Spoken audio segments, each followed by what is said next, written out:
Nobody is happy with me. Nobody is satisfied by me. I am totally rejected by the society.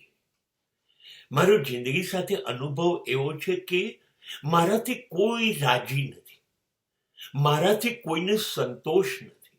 મને બધા નફરત કરીને મને એનાથી દૂર રાખે છે, અથવા બધા મારાથી દૂર થઈ ગયા છે. કોઈને પણ મારા માટે કોઈ લાગણી નથી. કોઈની પાસે મારા માટે આશ્વાસનના બે પણ શબ્દો નથી. હું હવે નિરાશ નથી થતો. સમાજમાં તમે જ્યારે મૃત્યુ સુધી પહોંચો ત્યારે જિંદગીના કેટલા બધા વર્ષો ખર્ચી કાઢ્યા હોય, સમાજે આ જ કર્યું છે. આના સિવાયનું એ કરશે શું કે હું આશા રાખું?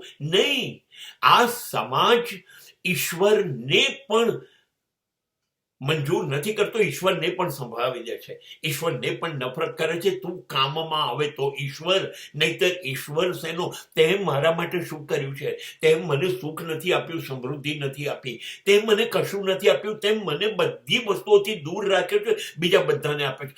લોકો ઈશ્વરને પણ છોડતા નથી, ઈશ્વરને પણ કોઈ ક્રેડિટ નથી આપતું. તો who are you, DK sir?